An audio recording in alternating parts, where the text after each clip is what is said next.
साथीहरु नमस्कार, स्वागत छ यहाँलाई 99% लोकसेवा युट्युब च्यानलमा। आज मिति 2079 साल असारको 26 गते आइतबार 2022 को जुन 10 तारिक गोरखापत्र तथा कान्तिपुर दैनिकका लोकसेवासँग सम्बन्धित समसामयिक अन्तर्राष्ट्रिय तथा राष्ट्रिय घटनाक्रमहरूको सङ्गालो डेली करेन्ट अफेयर्स साथसाथै लेखनसिपका लागि महत्त्वपूर्ण मानिने सम्पादकीय तथा लेख समेटिएको यस भिडियोले यहाँको लोकसेवा तयारीमा पक्कै पनि टेवा पुगेको छ भन्ने हामीले विश्वास लिएका छौं। यदि तपाई हरेक दिनको करेन्ट अफेयर्स डेली अपडेट हुन चाहनुहुन्छ भने हाम्रो च्यानलको प्लेलिस्ट गोरखापुरमा या माथिको आई बटन वा तलको डिस्क्रिप्सन बक्समा गएर हेर्न सक्नुहुन्छ, जहाँ हरेक दिनका गोरखापत्र तथा कान्तिपुर दैनिकका महत्त्वपूर्ण मानिने सम्पादकीय तथा लेख सँगसँगै हरेक दिनका समाचारहरूको समीक्षा गर्छौं। आज हामी विशेष गरी तीनवटा समाचार, एउटा सम्पादकीय र एउटा लेख लिएर जुटेका छौं। पहिलो समाचार छ चुरेको दोहन नरोकिए मधेस मरुभूमि बन्छ, पूर्व राष्ट्रपति रामवरण यादवको भनाई हो यो। त्यस्तै शासनमा परिवारवादले संकटमा श्रीलङ्का भन्ने श्रीलङ्काको न्यूज हो। त्यस्तै एलेनाले जितिन् विम्बल्डन, यो विम्बल्डन टेनिसको खबर हो। त्यस्तै सम्पादकीयमा विपद व्यवस्थापनमा नचुकौं भन्ने कान्तिपुर दैनिकको सम्पादकीय छ भने अर्थतन्त्र संरक्षणको अभिभारा भन्ने डाक्टर चन्द्रमणि अधिकारीले आजको गोरखापत्रमा लेख्नु भएको लेख पनि लिएर जुटेका छौं। पहिलो समाचार हेरौं। चुरेको दोहन नरोकिए मधेस मरुभूमि बन्छ भन्ने रामवरण यादव नेपालको पहिलो राष्ट्रपति उहाँको भनाई अनुसार आएको चीज हो यो। यहाँ हेरौं, यहाँ जनकपुर बजारदेखि 10 किलोमिटर पर एउटा गाउँमा मेरो जन्म भएको हो। यहीँको स्कुलमा शिक्षा लिए। म राणाकालमा जन्मे, यसकारण पछिल्लो करिब 7 दशकदेखिका सबै घटनाक्रमको म साक्षी छु। 2007 सालको क्रान्ति मलाई अलिअलि मात्र याद छ, तर 2017 सालको घटना मेरो सामुन्ने छ। त्यति बेला पनि 12 बिघाको बगैँचा थियो, अस्पतालदेखि सबैतिर आँपका रुखहरू थिए। 2017 सालको घटना हुँदै 2062-63 को आन्दोलनको साक्षी हुँदै यहाँसम्म आइपुगेको छु। यही बीचमा तपाईहरूले मुलुकको पहिलो राष्ट्रपति बन्ने अवसर दिनुभयो। मैले सक्दो योगदान गर्दै आएको छु। जनकपुरको भूमिमा उभिँदा गर्व लाग्छ। यहाँको छुट्टै गरिमा र ऐतिहासिक पृष्ठभूमि छ। जनकपुर सुन्दर सहर, तीर्थालुका लागि पनि पवित्र स्थल हो। यहाँ हरेक वर्ष मेला लाग्छ। मेलामा सबै समुदायका मानिसहरू आउनुहुन्छ। विगतमा एक महिना मेला लाग्थ्यो। उत्तर भारतबाट यहाँ महिनौसम्म मेला भरेर जाने गर्थे। त्यो सम्झिँदा न्यास्रो लाग्छ। राष्ट्रिय रूपमा पनि जनकपुर खास गरी तराईवासीको राम्रो ख्याति थियो। सीमा संरक्षणमा होस् चाहे शैक्षिक स्तर वा बौद्धिकतामा धेरै चर्चामा रहन्थ्यो। अहिले त्यसमा केही ह्रास आए जस्तो देखिन्छ। अब फेरि पुरानै अवस्थामा पुग्नु पर्नेछ। पछिल्लो 5-7 वर्षमा मैले निरन्तर रूपमा मुलुकको अभ्यास हेर्दै आएको छु। विगतमा भन्दा थोरै भए पनि राम्रो भएको देख्दा हाम्रो भविष्य उज्जवल छ भन्ने लागेको छ। निराश हुने काम र आशा गर्ने ठाउँहरू धेरै छन्। आजको दिनमा मुलुकमा 2 पटक संसद विघटन भएको छ। 2 महिना अदालत बन्द हुन्छ भने 6 महिना संसद बन्द हुन्छ। यी सबै हेर्दा तनाव हुन्छ, कहीँ न कहीँ दुख्छ, घोच्छ। धेरैको बलिदानले अहिलेको उपलब्धि हात पारेको हो। विगतमा मधेस स्वर्ग थियो, किनकि यहाँ पानीको कमी थिएन। सारा पोखरी, नदी, तालतलैयाहरू भरिभर हुन्थे। गरिबले 6 महिनासम्म माछा मारेरै आफ्नो खाना जुटाउँथे। चामल, तेलहन, दलहन लगायतको कमी थिएन। घर बनाउने सारा सामग्री उपलब्ध थियो। अहिले 7-8 महिनामै हामीले 47 अर्ब रुपियाँ बराबरको चामल आयात गर्न थालिसकेका छौं। धेरै खाद्यान्न बाहिरबाटै ल्याउन थालेका छौं। आयात बढिरहेकाले विदेशी मुद्रा सञ्चित घटेको छ। राष्ट्र बैंकले 6 महिनालाई मात्र वस्तु आयात गर्न पुग्ने विदेशी मुद्रा छ भन्दै आएको छ। श्रीलङ्का, अफगानिस्तान लगायतका राष्ट्र आर्थिक कमजोरी हुँदै गएको दिनौं सुन्न र पढ्न पाइन्छ। हाम्रो मुलुक पनि ती राष्ट्रकै बाटोमा लागेको हो कि भन्ने लागेर आउँछ। मैले देखेको समाज अहिले भन्दा धेरै पृथक थियो। तराईमा सडक थिएनन्, पैदल र घोडा यात्रा गरिन्थ्यो। म जन्मिँदा साइकल पनि थिएन। 2020 सालमा म काठमाडौँ पढ्न जाँदा मेरो गाउँमै एउटा मात्र साइकल थियो, एकजनाले मात्र हातमा घडी लगाउनु भएको थियो। आज धेरै सडक राजमार्ग बनेका छन्, तर पानीको स्रोत सुकेको छ, किनकि यहाँको 4 कोस झाडी नष्ट भइसकेको छ, चुरे दोहन भइरहेको छ। यहाँ 5 वटा मुख्य सडक छन्, हुलाकी राजमार्ग पनि निर्माणको क्रममा छ, पूर्व पश्चिम राजमार्ग पनि सञ्चालनमा छन्। राजमार्ग निर्माणका लागि भन्दै वन विनाश भएको छ। सडक बनेपछि सबैतिरबाट तराईमा मानिसहरूको बसोबास बढेको छ, तर राजमार्ग निर्माण र बसाइसराई गर्दा सडक मार्गभन्दा 2-4 किलोमिटर तल भएको वन बचाउन सकिन्थ्यो। पथलैया ढल्केबरमा ठूलै बजार बसेको छ। शहरीकरणको नाममा प्राकृतिक स्रोतको विनाश भइरहेको छ। चुरेको दोहनले तराईमा मुहान सुक्दै गएकाले भविष्यमा पानीको हाहाकार हुने वैज्ञानिकहरूले बताउँदै आएका छन्। 2026 सालमा जनकपुरमा मेरो आँगनमा 50 फिटमा पानी आउँथ्यो, अहिले 400 देखि 500 फिटमा मात्रै पानी आउँछ। सिराहादेखि रौतहटसम्म जिल्लामा गर्मी मौसममा पानी अभाव हुन थालेको छ। कुनै समयमा मन्दिर, मठ, ताल, तलैया पानीले भरिभराउ हुने जनकपुर अहिले फोहोर र नालाले भरिएको छ। अहिले 4 लेनको पूर्व पश्चिम राजमार्ग, पूर्व पश्चिम लोकमार्ग, रेलमार्ग, यहाँभन्दा 20-25 किलोमिटर माथि मध्य पहाडी राजमार्ग र नजिकै हुलाकी राजमार्ग बनिरहेका छन्।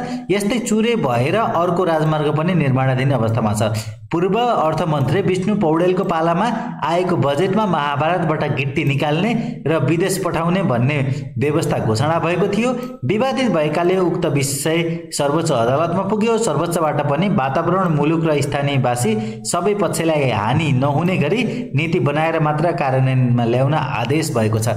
तर अदालतको आदेशलाई बेवास्ता गर्दै आगामी आर्थिक वर्षको बजेटमा फेरि पनि त्यही विषयमा बजेट समावेश भएको छ। वातावरणको मलाई धेरै माया लाग्छ, सोही कारण म राष्ट्रपति हुँदा पनि चुरे संरक्षणका लागि एक समिति बनाएर काम अघि बढाएको थिएँ। त्यो समितिले अहिले पनि काम गरिरहेको छ, तर त्यसको मास्टर प्लान अझै बन्न सकेको छैन। हरेक सरकारलाई एउटा मास्टर प्लान बनाएर चुरे संरक्षण गर्न आग्रह गरिरहेका छौँ। नेपालमा हिमाल छ, महाभारत छ र अर्को शिवालिक छ, त्यसलाई नेपालीमा चुरे भनिन्छ। हामी मधेसीहरू चुरिया माई भन्छौँ। चुरियालाई देवता मानेर पूजा गर्छौँ। यो क्षेत्रको 17% भूमि तराई र 13% भूमि चुरेमा छ। यसरी लगभग 30% भूमिमा नेपालको कुल जनसङ्ख्याको 55% भन्दा बढी बसोबास गर्दै आएका छौँ। यहाँ सबै जात जाति, वर्ग र समुदायका मानिसहरू बसोबास गरिरहेका छन्। यो क्षेत्रको संरक्षण गरिएन भने नेपालको जनसङ्ख्याको ठूलो हिस्सा प्रभावित हुने देखिन्छ। यस्तै तराई अन्नको भण्डार पनि हो। 2024-25 सालसम्म नेपालमा धान निर्यात गर्ने मुलुकमध्ये 5औं स्थानमा थियो। आज चीन, भियतनाम, भारतमा धेरै धान उत्पादन हुन्छ र उनीहरू नै निर्यात गर्ने प्रमुख मुलुकहरू बनेका छन्। करिब 40 वर्षको यात्रामा हामीले अन्नको भण्डार झन बढाउनु पर्नेमा त्यसलाई नष्ट गरेर देशबाट ठूलो परिमाण आयात गरिरहेका छौँ। विदेशबाट अहिले प्रदेश सरकारले चुरे संरक्षणका लागि नीति ल्याएको छ। मैले धेरै पहिलादेखि भनिरहेको थिएँ, जे होस् ढिलै भए पनि चुरे संरक्षणमा प्रदेश सरकारले पनि चासो देखाएको छ। यो राम्रो पक्ष हो।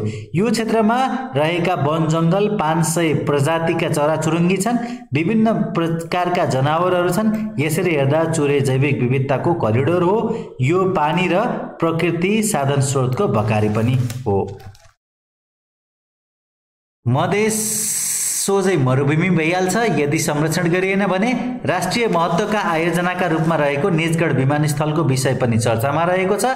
त्यहाँको वातावरणमा असर नपुग्ने र कमभन्दा कम प्राकृतिक साधन स्रोतको क्षति हुने गरी विमानस्थल निर्माण गर्नु भन्ने आदेश सर्वोच्चको छ। तर अदालतको आदेश प्रवाह नगरी केन्द्रीय सरकारले यही स्थानमा विमानस्थल बनाउने कुरा अगाडि बढाएको छ।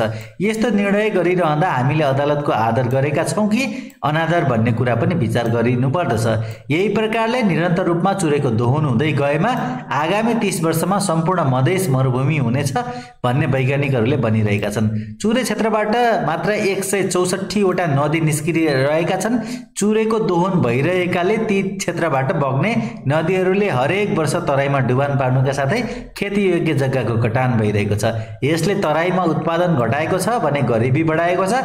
यसकारण पनि राष्ट्रले चुरे, महाभारत र भाबरको संरक्षण गर्नै पर्दछ। यसका लागि पहाडी र मधेसी दुवै समुदाय मिलेर चुरे, भाबरको शिवालिकलाई बचाउनै पर्दछ। अहिलेको अवस्थामा सामाजिक रूपमा रूपान्तरणको कुरा मधेसको गहन विषय हो। जनकपुर, लुम्बिनी, सिमरौनगढ लगायत पर्यटकीय स्थलहरू छन्। संरक्षण सम्वर्धन गर्न सकेमा पर्यटक भित्र्याउन सकिन्छ। समाज परिवर्तनको महत्त्वपूर्ण आधार शिक्षा हो, तर यहाँ शिक्षा र स्वास्थ्यको अवस्था नाजुक छ। संविधानले माध्यमिक तहसम्मको शिक्षाको अधिकार स्थानीय सरकारलाई दिएको छ, तर शिक्षक पठाउने, पुस्तक पठाउने, पाठ्यक्रम तयार पार्ने लगायत सबै काम केन्द्रबाट हुँदै आएका छन्। मधेसको शिक्षा झनै कमजोर छ, किनकि केन्द्रबाट बन्ने पाठ्यक्रम र सिकाइ प्रणालीले मधेसको प्रतिनिधित्व गर्नै सक्दैन। यसकारण शिक्षाको गुणस्तरमा सुधार हुन सकेको छैन। शिक्षा राम्रो भए समाज बन्छ र शिक्षा नराम्रो भए समाज बर्बाद भएर जान्छ। मधेसको समाज पहाडी समाजभन्दा थोरै फरक छ। उच्च वर्ग र निम्न स्तरका किसान छन्। उनीहरूमध्ये धेरैको शिक्षा र स्वास्थ्य अवस्था कमजोर छ। मधेसमा पनि करिब 0.5% जनसङ्ख्या निकै सम्भ्रान्त छन्। बहुसङ्ख्यक नागरिक कृषि पेसामा आबद्ध छन्। पछिल्ला वर्षमा किसानहरू खेत बेचेर खाडीमा ऊँट चराउन गएका छन्, तर यहाँ बसेर भैँसी पालन खेतीपाती गर्दैनन्। यहाँ खेती गर्दा मल, पानी, बिउ, प्राविधिक सहयोग केही पाइँदैन भन्ने उनीहरूको गुनासो छ। कृषिको अवस्था झन् नाजुक छ। स्वास्थ्यको अवस्था पनि निकै नाजुक छ। जबसम्म शिक्षा र स्वास्थ्यमा सुधार आउँदैन तबसम्म समाज परिवर्तनको कल्पना पनि गर्न सकिँदैन। स्वास्थ्य क्षेत्रमा केही काम भएको देखिन्छ। प्रदेश, अञ्चल, जिल्ला, गाउँपालिका, स्थानीय निकाय सबैमा स्वास्थ्य संरचनाहरू बनेका छन्, तर तिनमा न औषधि न त गुणस्तरीय चिकित्सक सेवा नै पाइन्छ। सरकारी स्वास्थ्य केन्द्रबाट सेवा नपाइने भएपछि नागरिकहरू निजी अस्पतालमा धाउन बाध्य भएका छन्। यही कारण जनकपुरमा निजी अस्पताल खुलेका छन्, तर सामुदायिक स्वास्थ्य संस्थाको हालत बर्बाद छ। बेलायतमा नेशनल हेल्थ सर्भिसले स्थानीय स्तरमा सेवा दिन्छ। हामी कहाँ पनि संरचना छ। जुन पार्टी आउँछ अस्पताल खोल्छ, तर त्यहाँ सेवा हुँदैन। त्यसैले मानिस निजी अस्पतालतिर जान्छन्। यसरी शिक्षा र स्वास्थ्यमा सुधार ल्याउनु फलामको चिउरा चपाउनु सरहको काम हो। यद्यपि त्यो नगरी मधेसमा सामाजिक रूपान्तरण गर्न सम्भव छैन। त्यस्तै मधेसमा दलित र जनजाति पनि ठूलो तबकामा छन्। यसलाई मूल प्रवाहमा ल्याउन सकिएको छैन। त्यो समुदायलाई पनि विकासको मूल प्रवाहमा ल्याएर समाजको रूपान्तरणमा समावेश गराउनु जरुरी छ।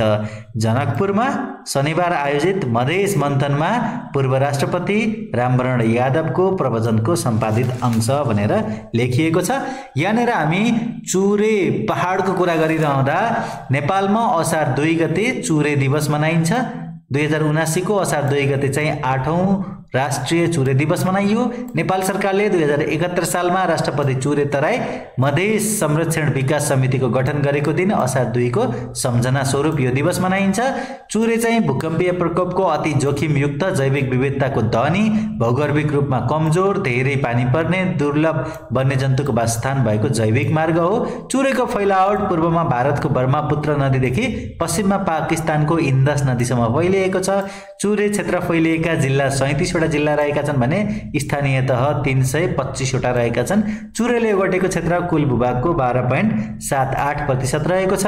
चुरे पर्वतलाई शिवालिक पर्वत पनि भनेर चिनिन्छ अनि उत्तर दक्षिण चौडाइ चुरेको 10 किलोमिटरदेखि 50 किलोमिटरसम्म रहेको छ। अब यसै गरी दोस्रो न्यूज हेरौं। एलेनाले जितिन् विम्बल्डन भन्ने लन्डन। रुसको मस्कोमा जन्मिएकी एलेना रेबकिनाले पहिलो सेटमा पछाडि परेको स्थिति उल्ट्याउँदै शनिबार ओन्स जावेरलाई पराजित गरेर विम्बल्डन टेनिसको उपाधि जितेकी छिन्। यो सँगै विश्व नम्बर 2 ट्युनिसियाली खेलाडी जावेराले अफ्रिकी टेनिसमा इतिहास रच्ने अवसर गुमाइन्।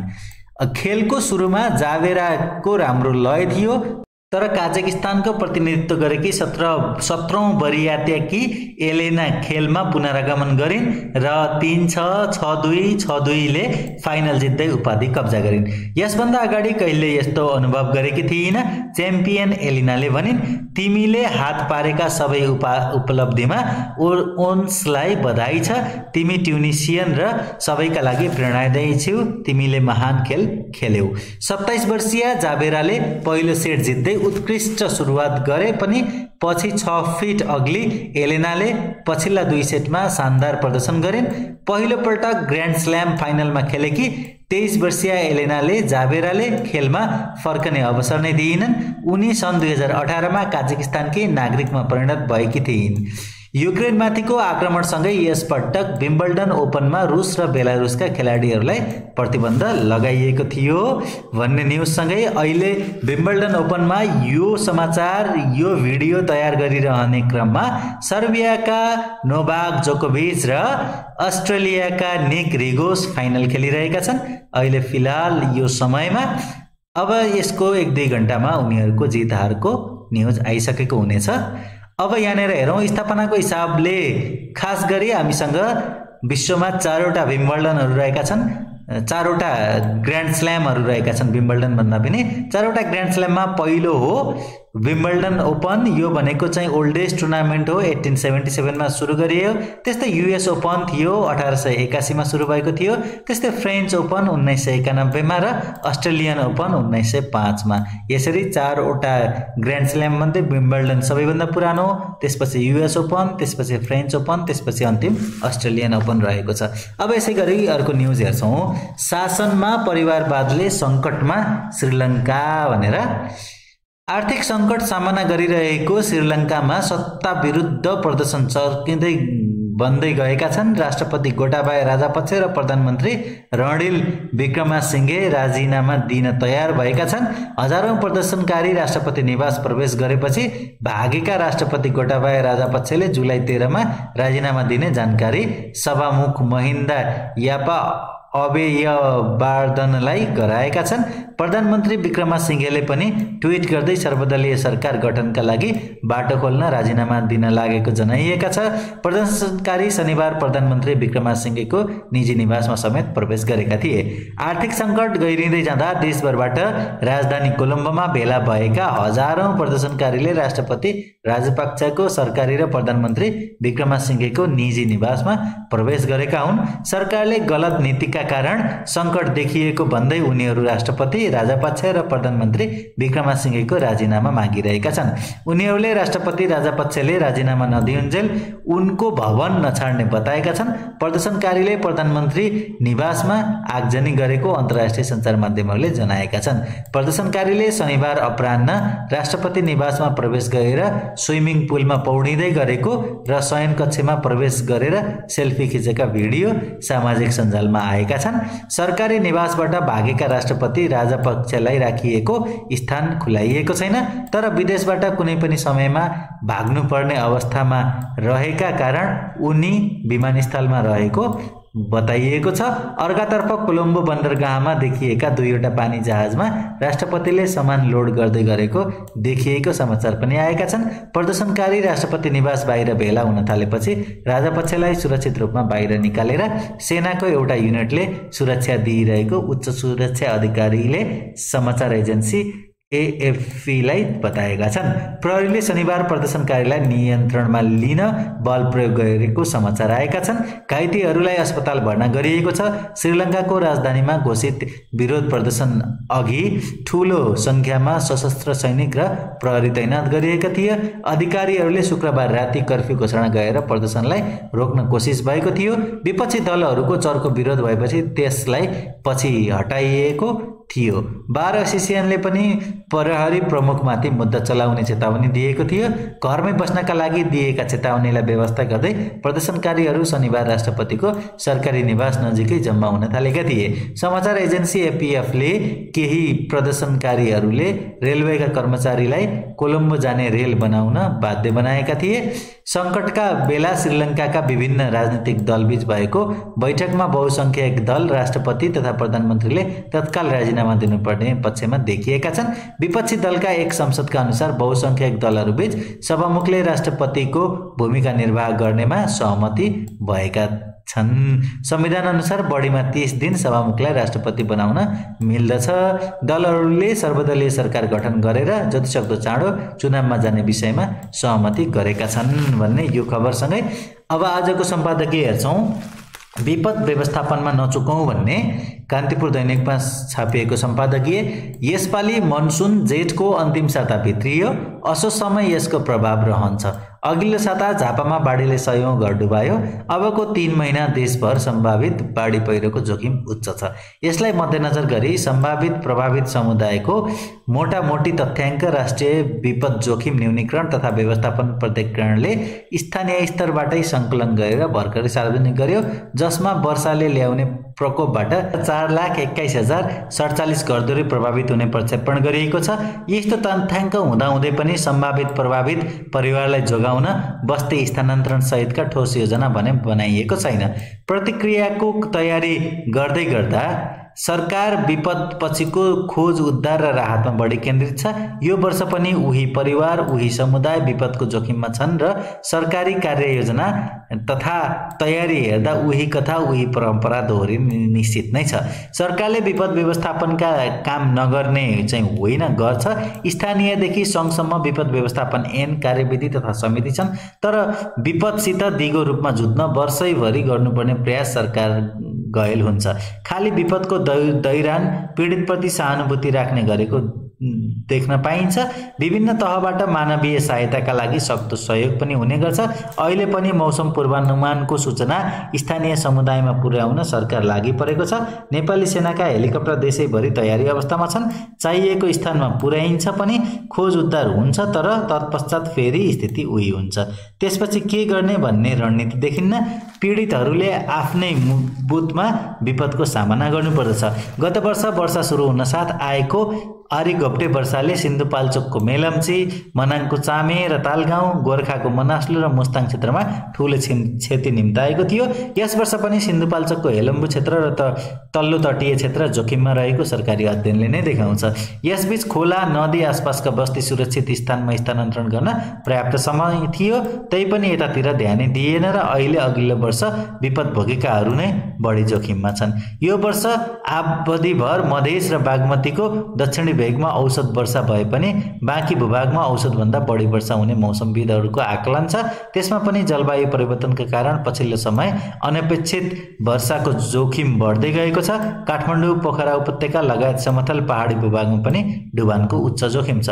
पहिरो र हिमनदीले बनाएका अस्थायी ताल विस्फोटनले पनि पहाड र हिमालमा पोहोरको जस्तै अचानक बाढीको सम्भावना छ। त्यस्तै दक्षिणतर्फ झापादेखि कञ्चनपुरसम्म नदी तथा खोलाको प्राकृतिक बहावलाई अवरोध पुग्ने गरी भारत र नेपाल सरकारले पनि बनाएका सीमा क्षेत्रमा बाँध, तटबन्ध र अग्ला सडक लगायत संरचनाले डुबान निम्त्याउने निश्चित छ। यस्तो अवस्थितिमा तटबन्ध बाँधको नियमन तथा भारतीय पक्षबाट भइरहेको निर्माणलाई रोक्न कूटनीतिक पहल भने सरकारले गर्न सकेको छैन वा चाहेको छैन। वर्षा लाग्ने बित्तिकै विपद व्यवस्थापन समितिहरू पालिका, प्रदेश, सङ्घमा सक्रिय भएका छन्। आफ्नो क्षेत्र अधिकार अनुरूपका तत्कालका लागि आवश्यक खोज उद्धार र राहतका योजनाहरू पनि बनेका छन्। सुरक्षा निकाय पनि तयारी अवस्थामा छ।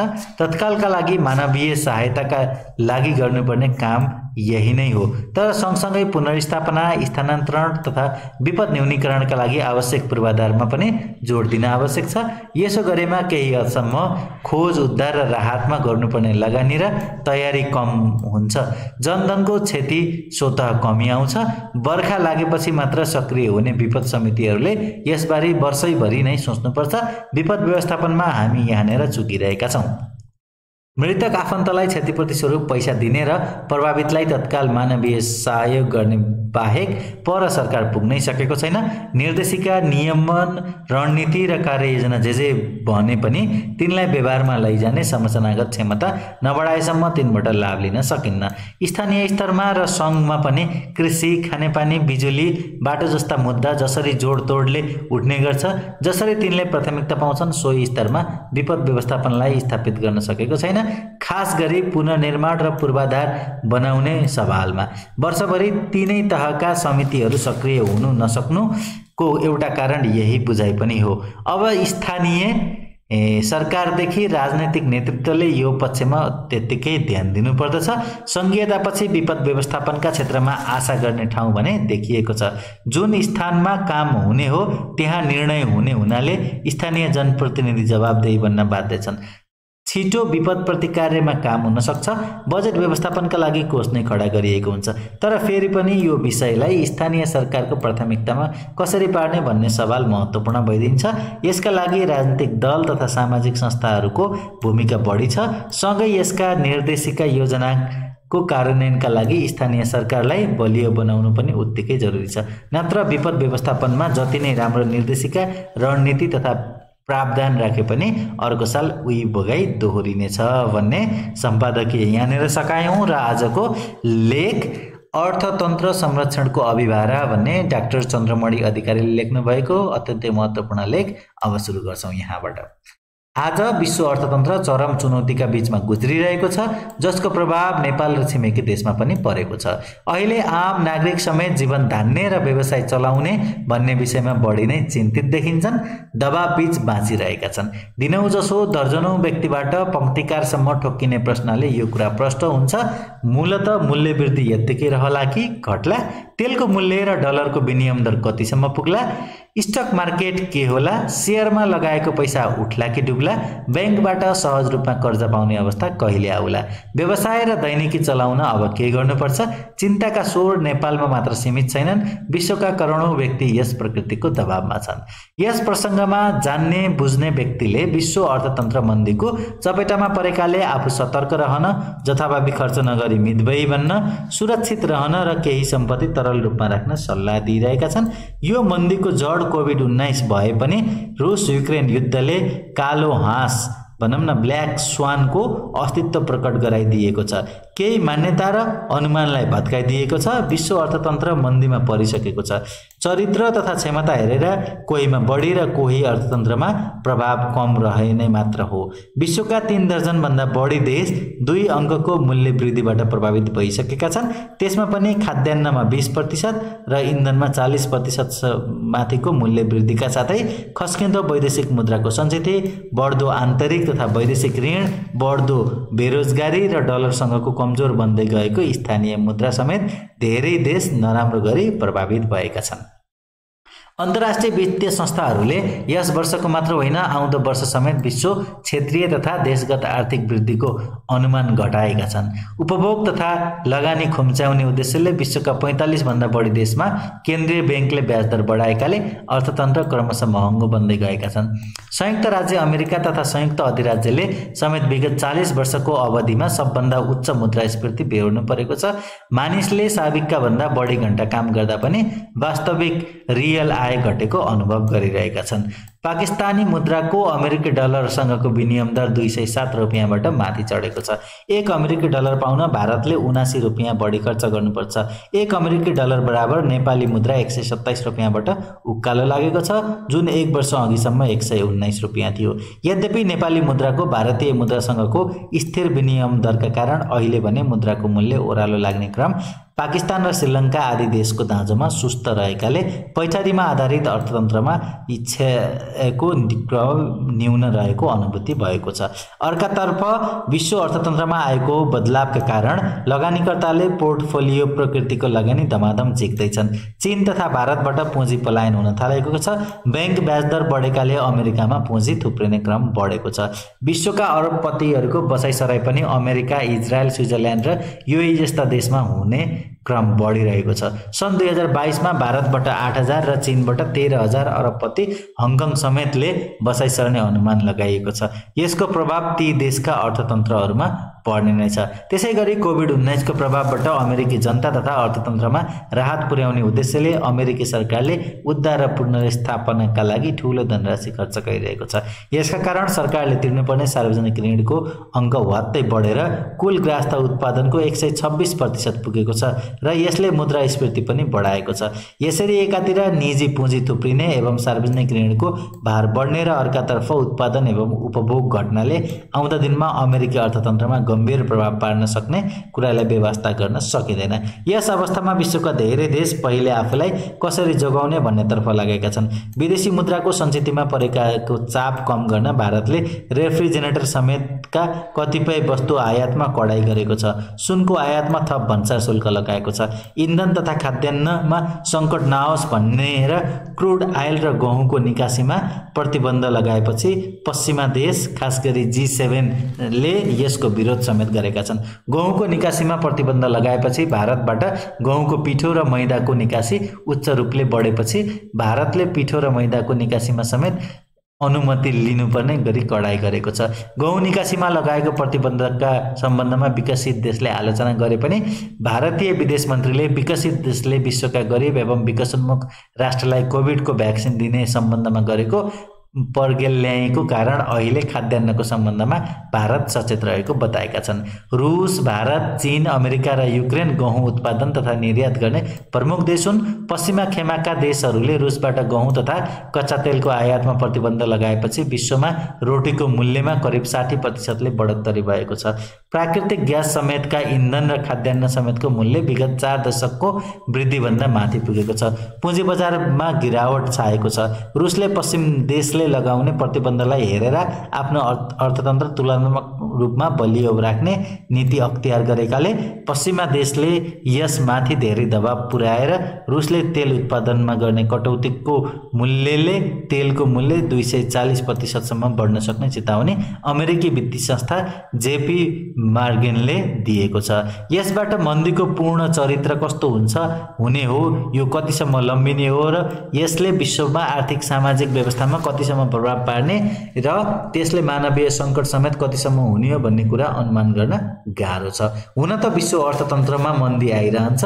यस्ता मन्दी कुनै अस्थायी र सानो आकारका हुन्छन्, कुनै ठुलो आकारका र हुन्छन् भने अर्थतन्त्रमा बृहत प्रभाव पार्ने खालका पनि हुन्छन्। मन्दीको सामान्यता वा अल्प मन्दी, मन्दी र उच्च मन्दी, बृहत मन्दी र महामन्दी वा क्रमशः रिसेसन, ग्रेट रिसेसन, डिप्रेसन र ग्रेट डिप्रेसन वर्गीकरण गर्न सकिन्छ। मन्दीको स्वरूप उच्च हुँदै गएको अवस्थालाई आर्थिक सङ्कटका रूपमा लिइन्छ। मन्दीको आफ्नै चरित्र हुन्छ। नियमित व्यापार र व्यावसायिक चक्रका कारणले उपभोग र उत्पादनमा केही कमी आई बेरोजगारी दरमा केही बढोत्तरी भए अथवा बढीमा 6 महिनासम्म रहने अवस्थालाई नियमित मन्दी भनिन्छ। यस्ता मन्दीले कहिलेकाहीँ अर्थतन्त्रलाई अधिकतम तातो हुनबाट जोगाई फाइदा पुर्याउँछन्। 6 महिनाभन्दा बढी 1 वर्षसम्मको अर्थात् भिसेपमा रहने मन्दीलाई उच्च मन्दी भन्छ। जस्तै कोभिड-19 ले ल्याएको 2020 को मन्दी। 1 वर्षभन्दा बढीको मन्दीलाई ग्रेट रिसेसन भनिन्छ। जस्तै संयुक्त राज्य अमेरिकाका सुरु भएको सन् 2008 र 2009 को मन्दी। त्यसैगरी 10 वर्षसम्म रहने र 2 अङ्कभन्दा बढी दरको मुद्रास्फीति र उच्च दरको बेरोजगारी रहने मन्दीलाई डिप्रेसन र 10 वर्षभन्दा बढी रहने त्यस्तो मन्दीलाई ग्रेट डिप्रेसन पनि भन्ने चलन छ। विश्वका मन्दीको इतिहास संयुक्त राज्य अमेरिकामा केलाउँदा संविधानको निर्माण समयमा 4 दर्जनभन्दा बढी, सन् 2030 पछि 14 वटा र सन् 1980 पछि पनि कम्तीमा 5 वटा मन्दी आइसके। अहिले 6औं मन्दीको पर्खाइमा छ। विगतका विश्व मन्दीबाट कम प्रभावित भएकाले नेपाल अहिलेको मन्दीबाट बढी प्रभावित हुने देखिन्छ। चालु आर्थिक वर्षको वृद्धि 5% भन्दा तल झर्ने अनुमान विश्व बैंकले गरेको छ। यद्यपि सरकारले प्रारम्भिक अनुमान 5.87% रहेको छ। कोभिडपछि लगानीको दर माथि जाँदा वित्तीय बजारमा लगानी योग्य पुँजीको अभाव भएको छ। शोधानन्तर घाटा 3 खर्ब पुग्न लाग्यो। व्यापार घाटाले विगतका अङ्कलाई उछिनेको छ। आन्तरिक तथा वैदेशिक ऋणको अङ्क विगत 5 वर्षमा दोब्बरले बढेर कुल गृहस्थ उत्पादनको 40% भन्दा बढी माथि पुगेको छ। आर्थिक क्षेत्रमा आएको सङ्कटले देश स्टागफ्लेसनको पासोमा पर्न लागेको अनुभूति भएको छ। फलस्वरूप दिगो विकास समेतका लक्ष्य हासिल हुने समय पछि धकेलिने सम्भावना बढेको छ। यस परिस्थितिमा नेपाल राष्ट्र बैंकले आन्तरिक कर्जालाई अनुत्पादक क्षेत्रमा भन्दा उत्पादनशील क्षेत्रमा बढी प्रयोग गर्ने र अनावश्यक रूपमा विदेशी मुद्रा बाहिर जाने कार्यलाई न्यूनीकरण गर्ने नीति अंगीकार गरे पनि व्यापार घाटामा उल्लेखनीय रूपमा कमी आएको छैन। अहिले आगामी वर्ष 2079-80 का लागि संघीय बजेट पनि स्वीकृत भइसकेको सन्दर्भमा त्यसले लिएका आर्थिक लक्ष्य हासिल हुन सहयोग पुग्ने गरी मौद्रिक नीतिको घोषणा गर्नुपर्ने माग भएको छ। यस्तो नीति ल्याउँदा नेपाल स्टागफ्लेसनको नजिक रहेको, अनौपचारिक अर्थतन्त्रको अंश उल्लेखनीय रहेको, लामो अन्तर्राष्ट्रिय सीमा खुल्ला नै रहेको र नेपालीले प्रयोग गर्ने वस्तुमा मागको लचकता कम भएका विषयलाई पनि भने बिर्सिनु हुँदैन। यस दृष्टिबाट हेर्दा अहिले उच्च वृद्धि हासिल गर्ने भन्दा पनि आन्तरिक वस्तुको उत्पादन र उपभोगलाई सकेसम्म बढाएर अर्थतन्त्र जोगाइराख्ने मध्यमार्गी मौद्रिक नीतिको आवश्यकता छ। त्यसैगरी मौद्रिक नीतिबाट मात्रै सङ्कट समाधान नहुने हुँदा आर्थिक तथा वित्तीय नीतिका माध्यमबाट कार्यक्रमगत हस्तक्षेप गर्नु बढी आवश्यक रहेकाले सरकारको ध्यान यता पनि जानुपर्दछ। यसको अर्थ वैदेशिक मुद्राको सञ्चितलाई सुविधापूर्ण बनाउन मुद्रा बाहिर जाने विषयमा कडाई गरेर मात्र पुग्दैन, बढीभन्दा बढी वैदेशिक मुद्रा भित्राउने वातावरण बनाई भएका नीति समेत प्रभावकारी कार्यान्वयन गर्नुपर्ने हुन्छ। जस्तै प्रतिबद्धता अनुरूप विदेशी लगानी भित्रिने, अपेक्षित रूपमा विप्रेषण प्रवाह बढाउने, आयात प्रतिस्थापन हुने वस्तुको उत्पादन, वितरण तथा बजारीकरणमा जोड दिने र बढीभन्दा बढी विद्युतको प्रयोग गराई एलपी ग्यास समेतका पेट्रोलियम पदार्थको खपत कम गराउने समेतका कार्यक्रम अगाडि बढाउन हितकर हुन्छ। साथै बजेटले ल्याएका कार्यक्रम साउन 1 गतेदेखि नै कार्यान्वयनमा जाने गरी काम गर्नुपर्दछ भनेर यो लेख पनि यही सकिन्छ। यतिन्जेल हेरेर र सुनेर साथ दिनुभयो यहाँहरू सम्पूर्णलाई धेरै धेरै धन्यवाद। यहाँको आगामी पल अध्ययनमै बितोस्।